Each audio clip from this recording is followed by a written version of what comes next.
இன்றைக்கி ரொம்ப சிம்பிளான கத்திரிக்காய் உருளைக்கிழங்கு குழம்பு புளிக்குழம்பு எப்படி செய்கிறதுன்னு பார்க்க போகிறோம். வாங்க பார்க்கலாம்.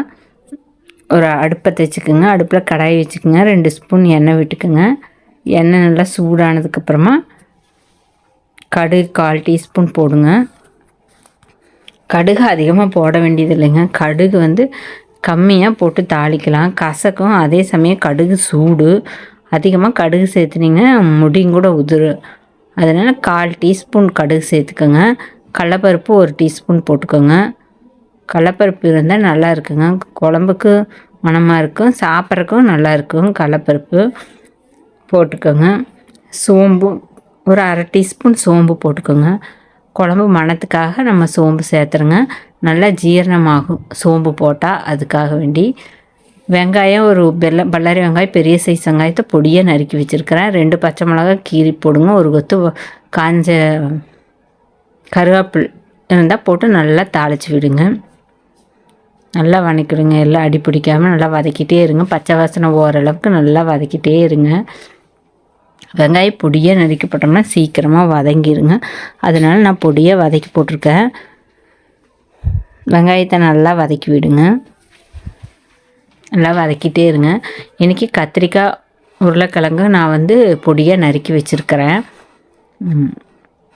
மஞ்சத்தூள் ஒரு 1/4 டீஸ்பூன் போட்டு இது கூட அப்படியே வதக்குங்க. அடி பிடிச்சிடாமல் வதக்கி விடுங்க. கத்திரிக்காயை பொடி பொடியாக கட் பண்ணி வச்சுக்கோங்க. ஒரு 1/4 கிலோ கத்திரிக்காயும் உருளைக்கிழங்கும் நல்லா பொடியாக நறுக்கி வச்சுக்கோங்க. கத்திரிக்காய் வாரத்துக்கு குழந்தைகளுக்கு 2 முறையாவது செஞ்சு கொடுக்கணும். கத்திரிக்காயிலையும் இரும்பு சத்து இருக்குது. அதை தண்ணிக்குள்ளே அரிஞ்சு வச்சுருங்க. மல்லிப்பொடி ஒரு 1/2 டீஸ்பூன் போட்டு இது கூடவே வதக்குங்க. எண்ணெயிலேயே போட்டு வதக்குங்க. நல்லா மணம் வர வரைக்கும் நல்லா வதக்கி விடுங்க. மஞ்சத்தூள் மல்லிப்பொடியும் நல்லா வதங்கிட்டு அரைச்சி வச்சுருக்கிற குழம்பு மிளகாய் பொடியும் நம்ம ஒரு 1/2 ஸ்பூன் அளவு எடுத்துக்கலாம்.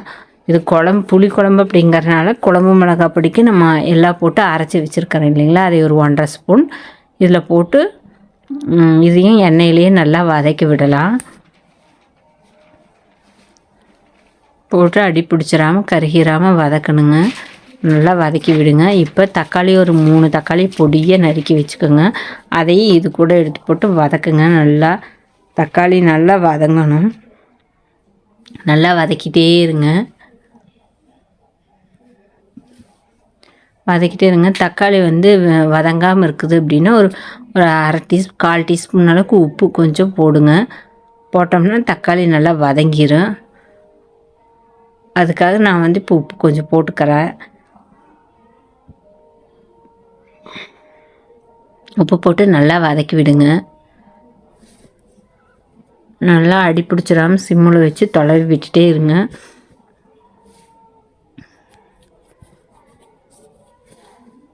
நல்லா வதக்கி விடுங்க. இப்போ காய் நம்ம வெட்டி வச்சுருக்கிற காய் எடுத்துகிட்டு வந்துடலாம். அதையும் இது கூட போடலாம். கத்திரிக்காய் உருளைக்கிழங்கு நல்லா கழுவி தண்ணியில் அரிஞ்சு போட்டு வச்சுருக்கிறேன். அதை இது கூட நான் எடுத்து போட்டுக்கிறேன். உருளைக்கிழங்குனாலே எல்லாத்துக்கும் ரொம்ப பிடிக்கும்.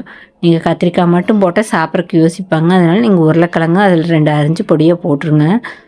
அதுவும் இது கூட நல்லா வதக்கி விடுங்க. நல்லா அலசி தண்ணியை நல்லா வடிச்சிட்டு எடுத்து போட்டு தொலைவி விடுங்க.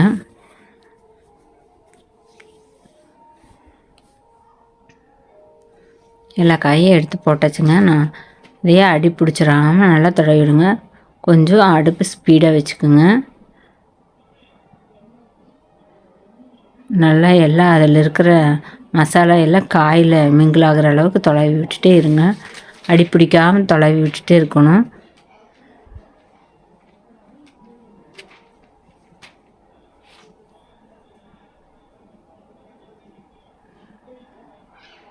தொலைவி விட்டுங்க. நல்லா இது ஒரு ஆவியில் வேகணும் அப்படியே. அதனால் நம்ம இப்போ இதுக்கு தேவையான அளவு உப்பு போட்டு மூடி வச்சிடலாங்க.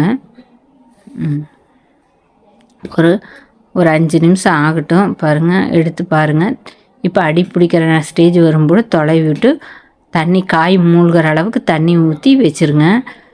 ஏன் நம்ம ஃபஸ்ட்டு ஒரு 5 நிமிஷம் மூடி வச்சோம்னா ஒரு ஆவியில் வெந்துருச்சுன்னா தான் சீக்கிரம் வேகும். உடனே தண்ணி ஊற்றிட்டோம்னா காய் வேகாதுங்க. அதனால் நம்ம 5 நிமிஷம் கழித்து வேகிறேன். இப்போது ஒரு நெல்லிக்காய் சைஸ் புளி எடுத்து புளி குழம்புங்கிறதுனால நல்லா கரைச்சி வச்சு இதையும் அது கூட நான் கலக்கிட்டுங்க. புளி ஊற்றி இப்போ நல்லா தொலைவி விட்டுட்டேன். தொலைவி விட்டு பாருங்கள் மூடி வைக்கிறேன். மூடிடுங்க. இது ஒரு 20 நிமிஷம் வேகணும்.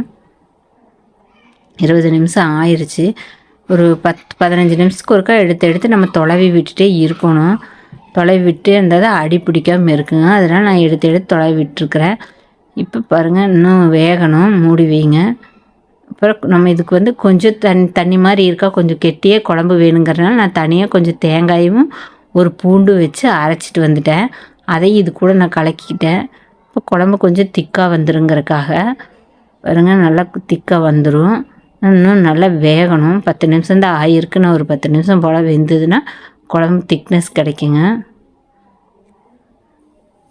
தேங்காய் அரைச்சி ஊற்றினோம்னா குழம்பு கொஞ்சம் கெட்டியாக வரும். நான் அதுக்கு வேண்டி தேங்காய் கொஞ்சம் அரைச்சி ஊற்றினேன். உப்பு பத்தலை, அதனால் நான் ஒரு 1/4 டீஸ்பூன் உப்பு போடுறேன். நீங்கள் வந்து டேஸ்ட் பண்ணி பார்த்துட்டு உப்பு வேணும்னா போடுங்க, இப்போதுன்னா விட்டுருங்க. இப்போ நான் மூடி வைக்கிறேன், வேகட்டும். வெந்துருச்சுன்னு பார்க்குறேன். பாருங்கள் நல்லா கரண்டி எடுத்து தொலைவி விடுங்க. ரெடி ஆயிடுச்சுங்க. பாருங்கள் நல்லா வெந்துருச்சு. இன்னும் கொஞ்சம் தண்ணி இஞ்சணும், அதனால் நல்லா தொலைவி விடுங்க. உப்போட அளவெல்லாம் சரியாக இருக்கான்னு டேஸ்ட் பண்ணி பார்த்துக்கோங்க.